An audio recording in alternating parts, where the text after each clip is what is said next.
नमस्कार दोस्तों, अवरल टाइम्स में मैं सोनाक्षी आप सभी का स्वागत करती हूँ। दोस्तों, अपने जमाने की मशहूर गायिका गीता दत्त का जन्म 23 नवंबर 1930 को फरीदपुर, जो अब बांग्लादेश में है, में हुआ था।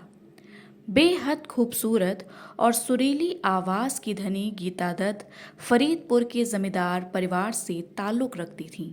उन्होंने 16 साल की उम्र में अपने करियर की शुरुआत कर दी। चिन चिन चू, बाबूजी धीरे चलना, आंखों ही आंखों में जैसे गानों के लिए मशहूर गीता दत्त करियर की बुलंदियों पर थी कि तभी उनकी जिंदगी में गुरुदत्त की एंट्री हुई। दोनों के बीच दोस्ती हुई, फिर प्यार और शादी। लेकिन इसके बाद दोनों की जिंदगी में मानो किसी तूफान ने दस्तक दे दी। गुरुदत्त और गीता दत्त की पहली मुलाकात फिल्म बाजी के सेट पर हुई।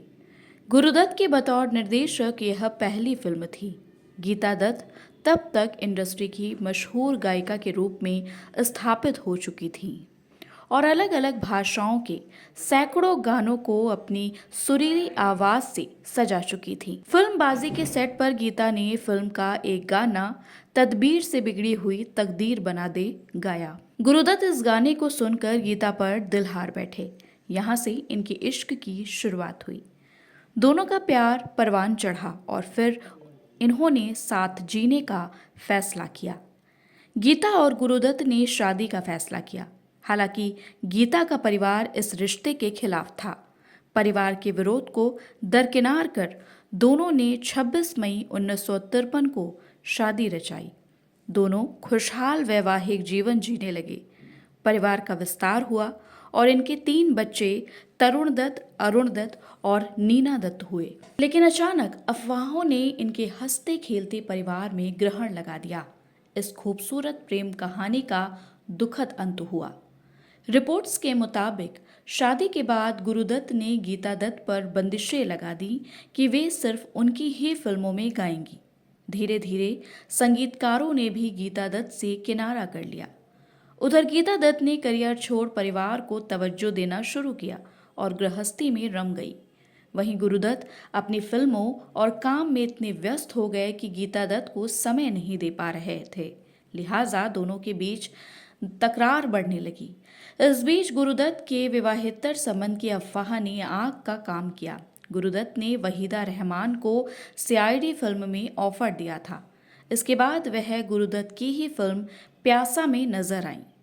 कई फिल्मों में साथ काम करने के दौरान वहीदा रहमान और गुरुदत्त के प्यार के चर्चे होने लगे। गुरुदत्त और वहीदा रहमान के अफेयर की खबरों से परेशान होकर गीता दत्त बच्चों के साथ अपने माता पिता के घर चली गईं। गुरुदत्त ने रिश्ते सुधारने की एक कोशिश रूप में गीता के लिए एक फिल्म शुरू की, लेकिन झगड़े इतने बढ़ गए कि 2 दिन बाद ही फिल्म की शूटिंग रोकनी पड़ी। बाद में साल 1964 में गुरुदत्त किराए के फ्लैट में मृत पाए गए थे। कथित तौर पर उन्होंने नींद की गोलियां खाकर आत्महत्या की। उधर गीता दत्त को नशे की लत लग गई। वे शराब पीने लगी। 1972 में लीवर की बीमारी के चलते 42 साल की उम्र में गीता दत्त भी दुनिया को अलविदा कह गईं। तो दोस्तों, अभी के फिलहाल इतना ही। ऐसी ही तमाम जानकारियों के लिए देखते रहें अवरल टाइम्स।